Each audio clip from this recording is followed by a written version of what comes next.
Reli TRC, Injinia Zaituni Nakonde, kaimu katibu mtendaji wakala wa uendeshaji uwezeshaji wa usafiri unaopita wa ukanda wa kati, ndugu yangu Raymond Shoniwa, mtendaji mkuu wa sekretariat ya Umoja wa Reli Kusini mwa Afrika, na wadau wote kutoka nje ya Tanzania, ndugu yangu Martin Jacobo, afisa mtendaji mkuu wa DP World Dar es Salaam na mdhamini mkuu wa shughuli hii ya leo na maadhimisho, management ya Wizara ya Uchukuzi, wakuu wa taasisi na wizara za Wizara ya Uchukuzi na taasisi zingine, wawakilishi wa taasisi za kimataifa, viongozi wa taasisi za serikali na taasisi binafsi mlioko hapa, bodi na management ya wafanyakazi wote wa LATRA, wadau wa sekta ya uchukuzi mliopo,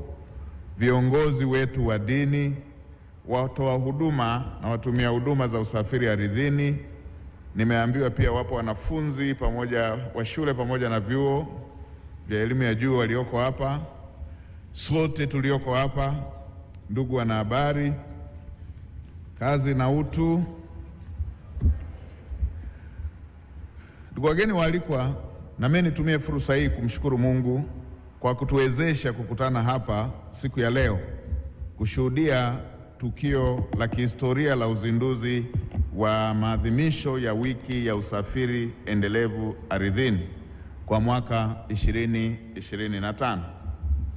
Na pili, nitumie fursa hii kuwapongeza wote wizara mkiongozwa na Mheshimiwa Profesa Makame M. Mbarawa, waziri wa uchukuzi, Mheshimiwa David Kienzile, naibu waziri, pamoja na wote kwa kuteuliwa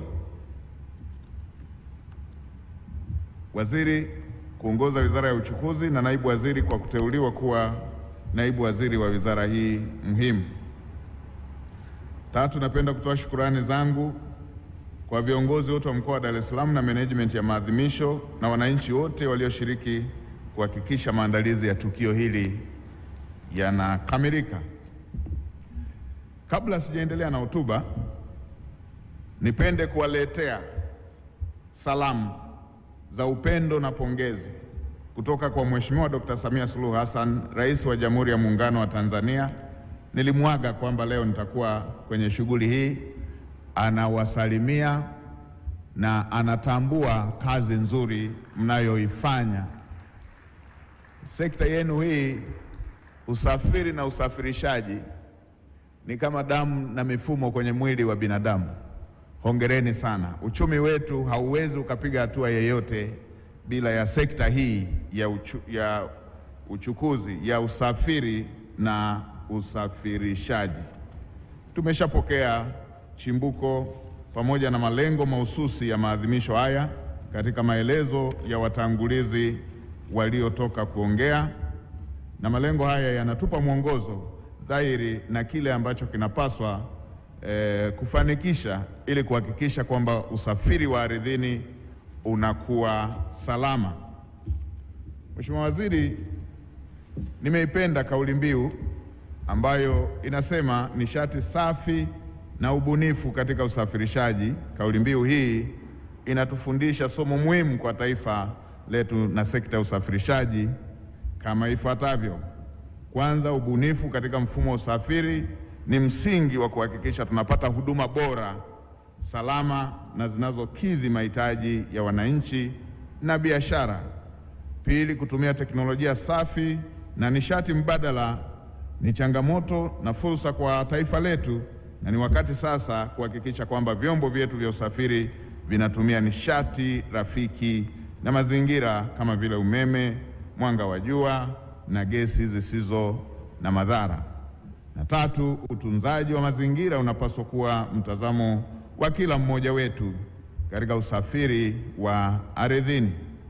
Kauli mbiu hii kwa kifupi inatufundisha kwamba ubunifu, nishati safi, ushirikishwaji na utunzaji wa mazingira ni nguzo muhimu za kufanikisha usafiri endelevu ardhini na kufanikisha malengo ya maendeleo endelevu kwa taifa letu.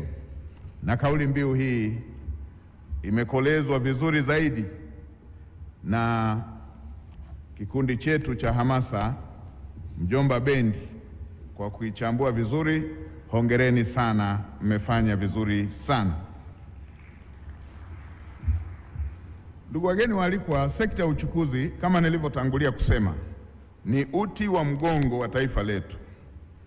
Serikali ya awamu ya 6 chini ya uongozi wa Dr. Samia Suluhu Hassan, Rais wa Jamhuri ya Muungano wa Tanzania, imeendelea kuwekeza kwenye sekta hii, ikiwemo katika maeneo yafuatayo: ujenzi wa barabara kupitia TANROADS na TARURA, ambapo mtandao sasa umefika kilomita 181,864.81. Mwaka 2024 unaendelea kupanuliwa na kuboreshwa. Aidha, ujenzi wa madaraja makubwa umeendelea kutekelezwa, ikiwemo Tanzanite, Wami, Ruhuhu, Msingi, Kigongo Busisi, ambalo ni moja ya daraja refu sana. Ukienda kwenye historia, kwenye nchi jirani, Tanzania ilikuwa miongoni mwa nchi zisizokuwa na barabara za uhakika. Katika rika letu tungali tunasoma, ukitokea kanda ya Ziwa ulikuwa unahitajika kupita nchi jirani ndio uje Dar es Salaam, na lami tulikuwa tunashangaa huko kwa nchi jirani, kwetu hapa kote kukiwa ni vumbi. Lakini sasa magharibi hadi mashariki, kusini hadi kaskazini, na kote ndani ya nchi, Tanzania ni moja ya nchi yenye mtandao mrefu wa barabara bora ukanda huu wa Afrika Mashariki na ukanda wa SADC. Lakini pia serikali imeendelea na kuboresha bandari yetu, ambapo serikali imefanya maboresho ya bandari katika ukanda wa Bahari Kuu na uwekezaji wa sekta binafsi kupata mafanikio makubwa katika bandari ya Dar es Salaam, Tanga, Mtwara pamoja na maziwa makuu. Mafanikio yaliyopatikana ni pamoja na kupunguza muda wa kusubiri meli, kupunguza gharama za usafirishaji bidhaa za kuongeza usafirishaji bidhaa na kuongeza uwezo wa kupokea na kuhudumia meli kubwa.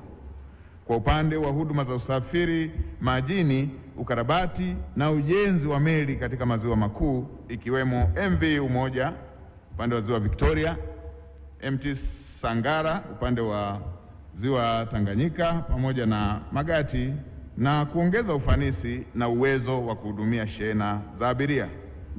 Lakini pia ujenzi wa reli ya kisasa, yani SGR, kipande cha Dar es Salaam, Morogoro, Dodoma, ambacho tayari kimeanza kutoa huduma. Mradi wa Makutupora Tabora hadi Mwanza unaendelea, na upande wa Tabora hadi Kigoma na wenyewe hadi Msongati ukiwa unaendelea. Hivyo hivyo kwa usafiri wa anga, ambapo ununuzi wa ndege 16 za kisasa umeleta tija na kuimarisha usafiri wa anga. Mheshimiwa Waziri, tukirudi kwa usafiri wa ardhini unaojumuisha barabara, reli na njia za waya, ni kiini cha maendeleo ya taifa letu. Hadi sasa zaidi ya 96% ya mzigo inayopita bandari ya Tanzania unabebwa kwa malori, huku usafiri wa mabasi ukihudumia abiria wengi ndani na nje ya nchi, ukichangia uchumi na maisha ya kila siku ya wananchi kuendelea. Mheshimiwa Waziri, kabla sijamalizia, niseme mambo machache ya msisitizo. La kwanza, ni sote tunakubaliana kwamba usafiri wa ardhini umekuwa kiini cha usafirishaji na kukuza uchumi hapa nchini. Na tumetungia sheria. Tuna sheria zilizoanzisha taasisi na tuna sheria ya utumiaji wa barabara zetu pamoja na hizo njia zingine za usafirishaji. Nitoe rai kwa watumiaji wote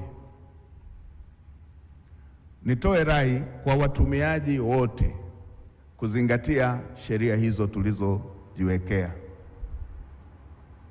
kuzingatia matumizi bora na rafiki ya miundombinu yetu hiyo tuliyojiwekea. Kuna utaratibu huwa sio mzuri, sio rafiki na sio wa kiungwana katika matumizi ya miundombinu yetu hii. Unakuta mahali gari ilihitaji matengenezo. Katika kutengeneza panawekwa mawe makubwa yakisaidia harakati za kutengeneza. Inaweza ikawa pembeni kidogo ya barabara na mengine inaweza ikawa katikati ya barabara. Ikimalizika kutengenezwa, umekuwepo utaratibu wa kuondoka na kuacha mawe yale yabaki pale. Huu si tu kwamba sio utaratibu wa kiungwana, lakini ni utaratibu unaoweza kusababisha ajali zinazoweza kutugharimu maisha ya watumiaji wa hiyo miundombinu. Lakini Mheshimiwa Waziri, hali kadhalika tumeweka sheria za barabarani.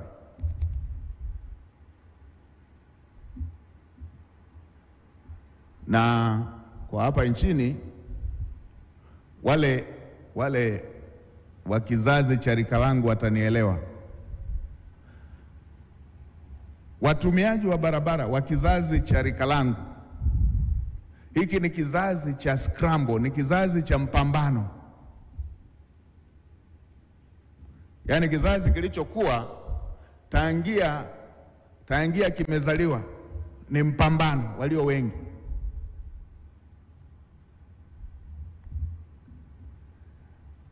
Wanazaliwa, wanapolala kitanda hakitoshi, wamebanana, shuka ya kujifunika haitoshi, wanagombania, wanaenda darasani madawati hayatoshi, vitabu havitoshi. Ukiwa na akili ndo unakaa kwenye dawati vizuri.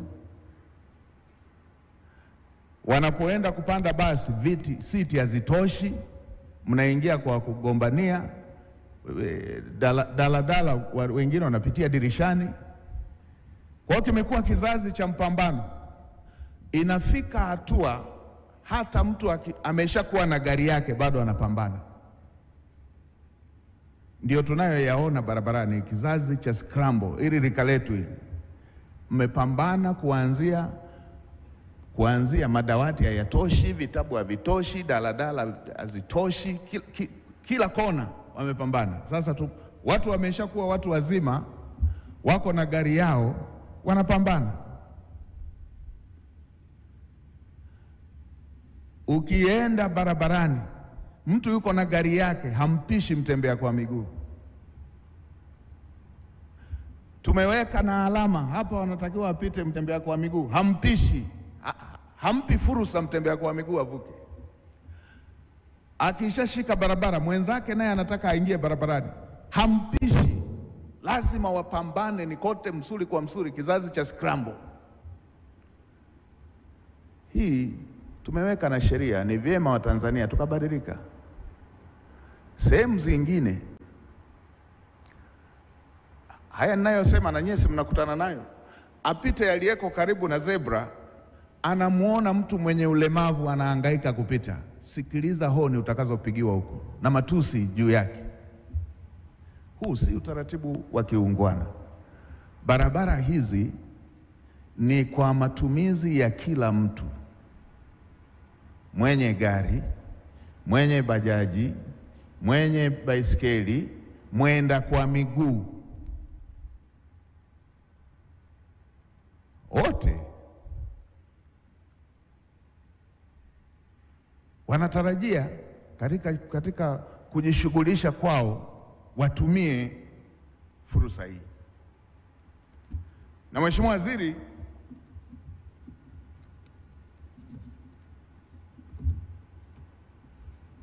tumeweka na sheria. Inasikitisha, katika baadhi ya maeneo wanaoongoza kuvunja hiyo sheria sio watu wa kawaida, ni magari ya serikali. Inawekwa mita 50, inawekwa hiyo sheria ya 50 kwa kilomita, hawafuati. Imewekwa zebra, hawafuati. Imewekwa taa, hawafuati.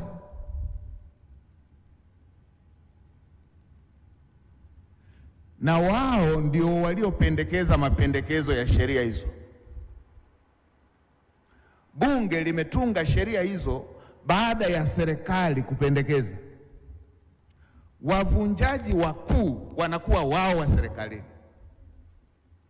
Tunawapa kazi watekeleza sheria kila wakati kumuomba radhi mtu aliyevunja sheria.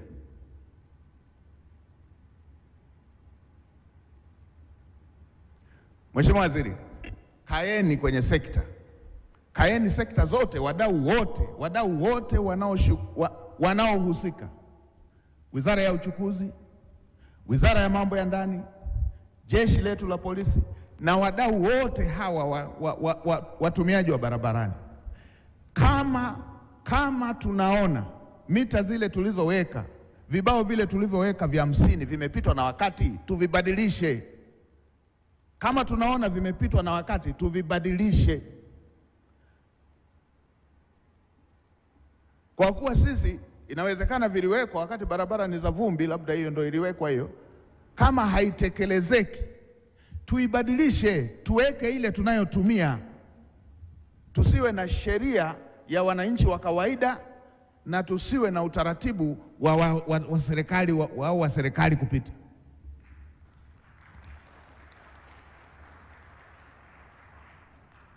Kama kufuata hiyo inakera na sisi hatuifuati, nani atakayewasemea hii kero wale wanaokereka nayo?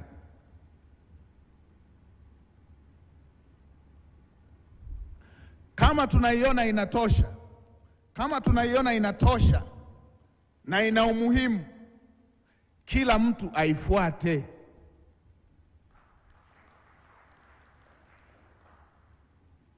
Huu utaratibu wa kuwa na sheria kwamba hii inawakaba tu watu wa kawaida na haiwahusu serikali, kama tunataka hivyo tuandike kwenye sheria. Inaudhi mtu amebeba mgonjwa, anafuata sheria, alafu mwingine yeye anapita tu kama sio nchi yake, kama yeye ni mwingine kabisa. Anavunja sheria, hapati adhabu.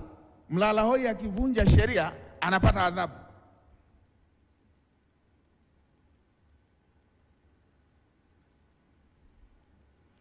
Tunawapa kazi watekeleza sheria kuwaomba radhi watu waliovunja sheria.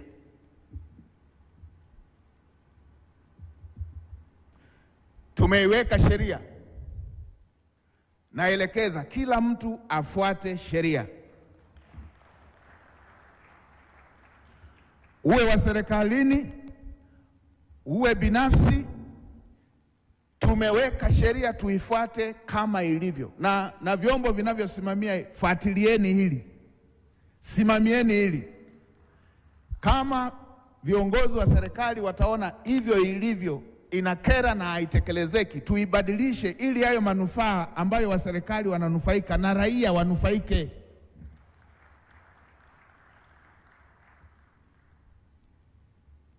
Raia akikosea analipa. Wa serikali anakosea, pale anapolipishwa raia anapita. Walipe wote.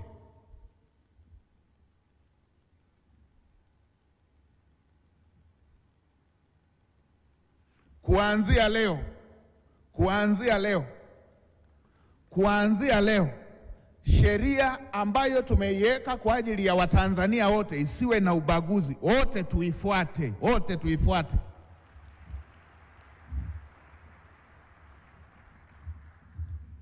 Tumejenga utaratibu wa kutokuambizana ukweli, ogopana, kutokuambizana ukweli. wengine wanabaki wanakerwa na wanaugulia tu. Yeyote atakayevunja sheria akamatwe na hatua za kisheria zichukuliwe kwa usawa. Si uungwana, huyu anavunja sheria muda ule ule anashikiliwa analipa, huyu mwingine anavunja mbele ya yule anayelipa pale na anaachwa anapita. Kama una haraka, toka mapema zaidi, usifidie kwa kuvunja sheria.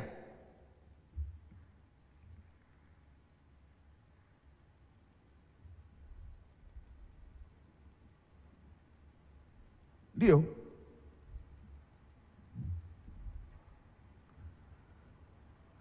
Na tena watekeleza sheria, mnaweza mkawasaidia wale bajaji, bodaboda, kwa sababu wanaweza hata wakawa hawaijui sheria na hawajafanya makusudi. Wadogo wananchi wadogo hawa waliotunga sheria wanavunja makusudi. Hawa waliotengeneza sheria wanaikiuka kwa makusudi.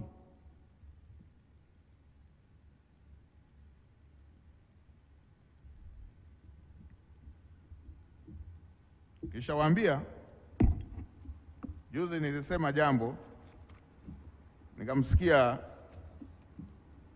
mwanaharakati mmoja huko Gaibuni anasema huyu ndo atakaye kuwa waziri mkuu wa muda mfupi zaidi. Sawa, hata niwe waziri mkuu wa wiki moja, kwenye wiki hiyo sitaruhusu Watanzania waishi iwe nchi ya mabwana na watwana.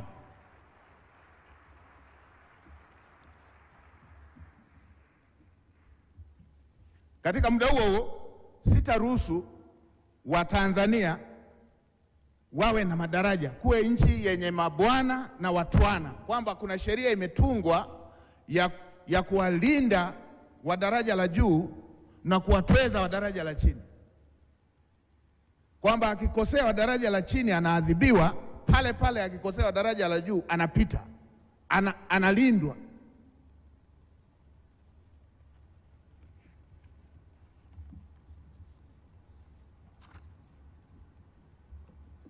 Sasa hilo ni la kuandika nalo kwamba atakuwa muda mfupi zaidi. Nitawasemea wale wa daraja la chini, kwa sababu hata nikitoka si ndo nitakaoishi nao. Hata nikitoka si ndo nitakaoishi nao. Hata nikifa si ndo watakao nizika. Nyie mliwahi kuona kaburi linajengwa na watu waliovaa suti? Mliwahi kuona kaburi linachimbwa na waliovaa suti? Lazima kila Mtanzania apewe heshima ya kuona hii nchi ni yake.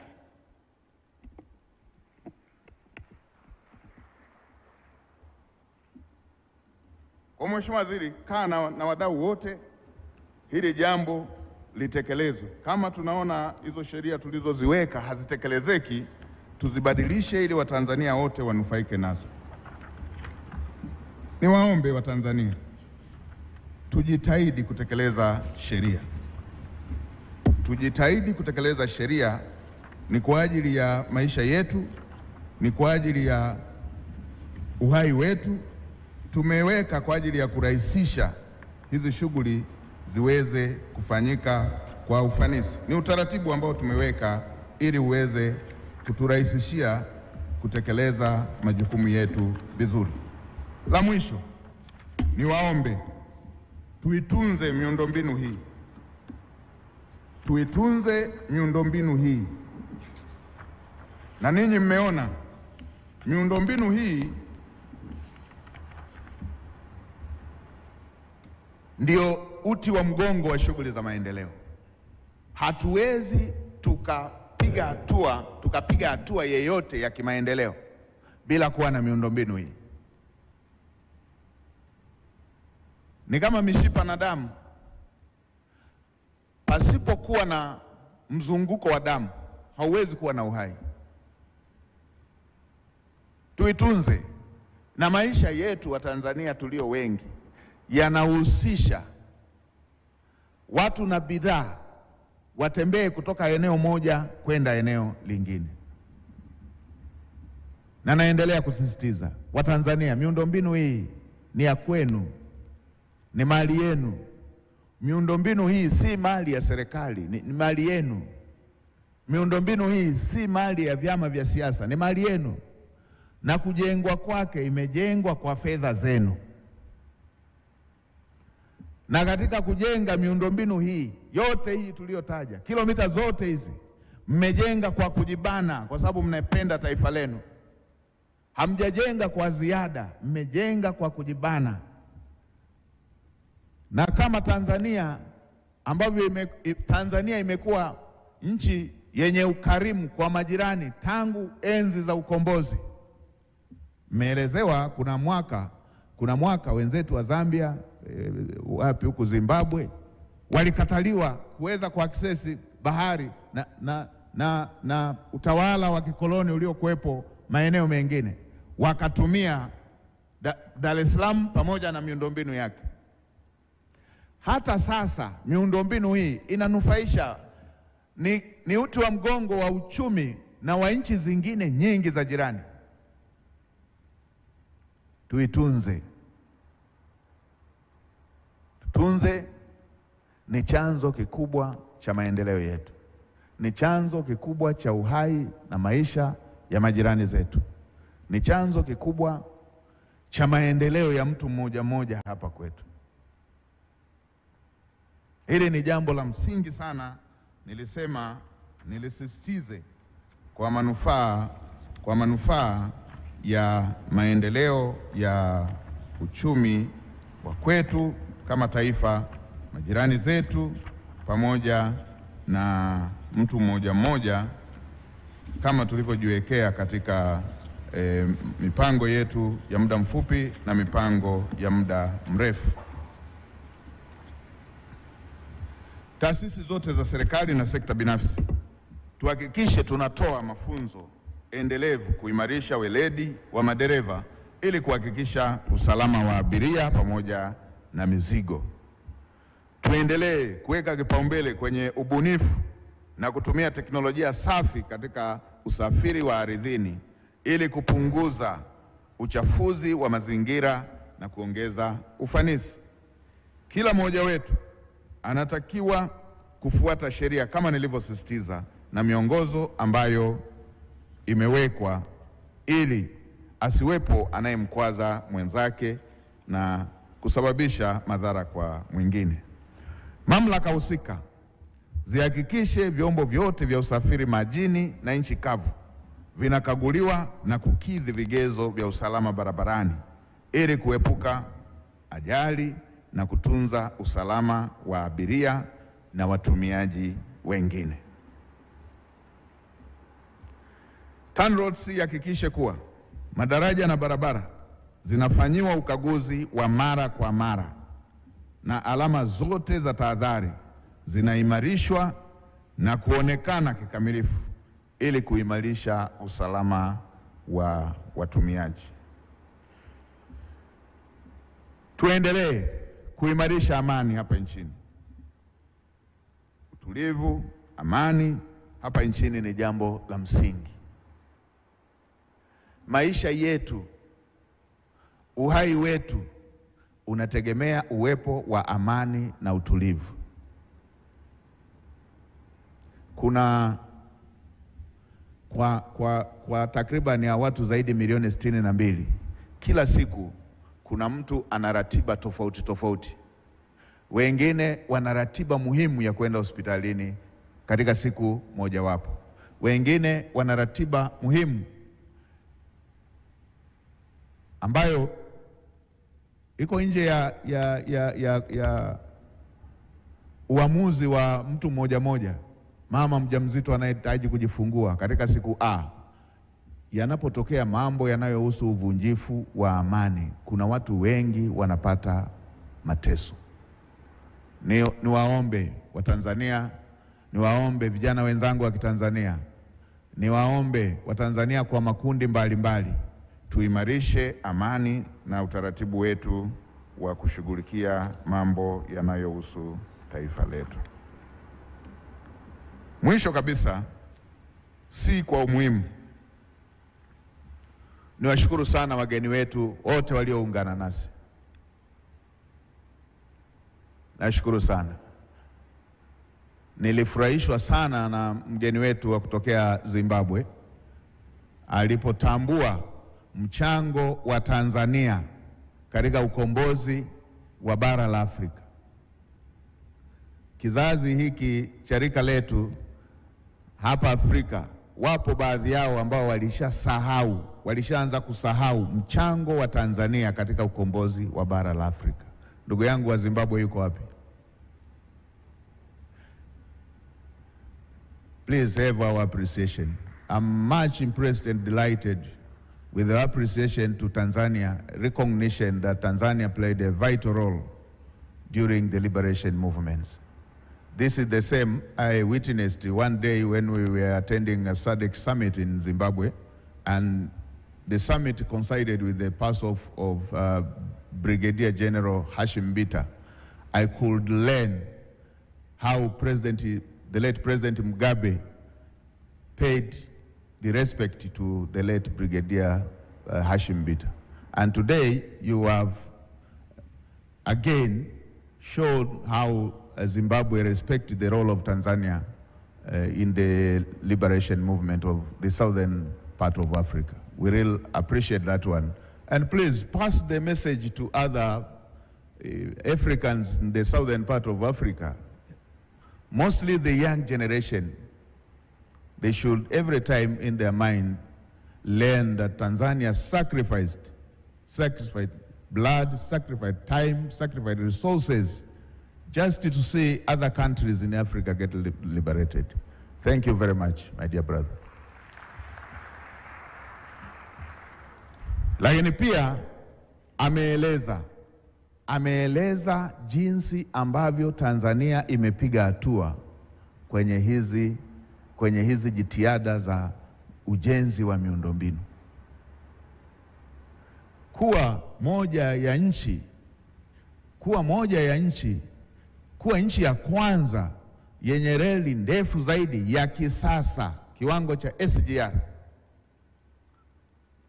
Afrika, na miongoni mwa nchi 5 duniani zikiwemo na nchi tajiri kuwa na reli ndefu na reli ya kisasa ya viwango vyote vya kidunia. Hili si jambo dogo, ni jambo kubwa.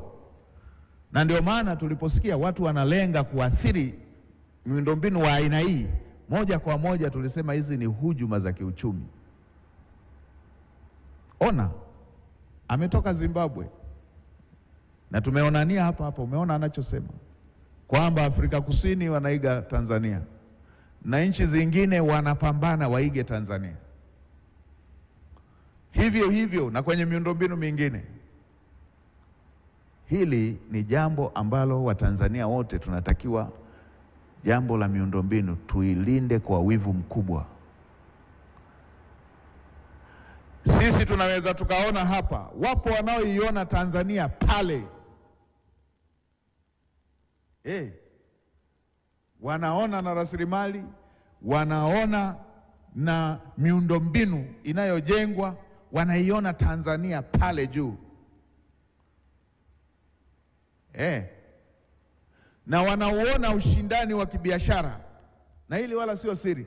Reli ikishakamilika hii ya kusini, ya kati na ya kaskazini, na bandari ya kati, ya kusini na ya kaskazini, ni kweli na uboreshaji huu, ni kweli wapo wanaokosa usingizi. Hii hata sio siri, wapo wanakosa usingizi. Na kibiashara wapo ambao wanatamani hili lisifanyike. Watanzania tuamke, wapo ambao wanaona hii litakuwa jambo lisiloshindanika. Hawatakuwa washindani wetu tena kibiashara.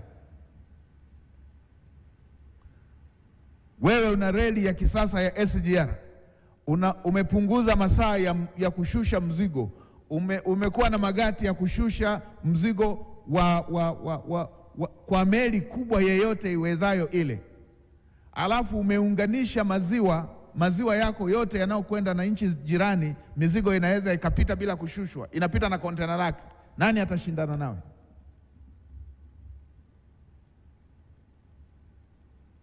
una ziada ya umeme. Na katika miaka mitano Dr. Samia ameweka zinaongezeka megawatts zingine kwenda mpaka 8,000. Wenzenu wanaona hayo. Haya yote, njia rahisi sana ya kuyakwamisha ni nchi kutokuwa na amani. Huwezi kuongeza ndege kwenye nchi ambayo haina amani. Huwezi ukajenga reli kwenye nchi ambayo haina amani. Huwezi ukajenga bandari, huwezi ukaongeza magati ya bandari kwenye nchi isiyo na amani. Huwezi kujenga reli mpya kwenye nchi isiyo na amani. Wanajua. Na wanajua uwezo wa kujenga. Siku si nyingi Tanzania hatutategemea bakuli. Tunaenda kuanza mradi wa LNG, tunaenda mradi wa makaa ya mawe kuanza, tunaenda mradi wa critical minerals, madini adhimu yasiyopatikana nchi zingine. Tanzania si nchi maskini, nchi tajiri, wanajua. Kwa hiyo, Mheshimiwa Waziri, katika kumalizia nilisema nitumie jukwaa hili pia kuwakumbusha Watanzania wajibu huo. Kuwakumbusha wajibu huo na kuwakumbusha kuwa Mungu ametupa nchi nzuri Tanzania, tuilinde Tanzania na rasilimali zake na miundombinu ambayo tumeijenga kwa kujinyima sana. Rais wetu ametoa uongozi katika kushughulikia mambo yanayohusu masuala yetu, na ametoa uongozi katika kuhakikisha masuala haya tunayatekeleza kwa kasi kubwa zaidi. Kwa hiyo wageni waalikwa, mabibi na mabwana, narudia tena kuwapongeza wote mlioshiriki katika maadhimisho haya muhimu sana kwa taifa letu. Na baada ya kusema haya yote, ninatamka sasa kwamba maadhimisho ya wiki ya usafiri endelevu ardhini ya mwaka 2025 yamefunguliwa rasmi. Mungu ibariki Tanzania, Mungu ibariki Afrika. Asanteni kwa kunisikiliza.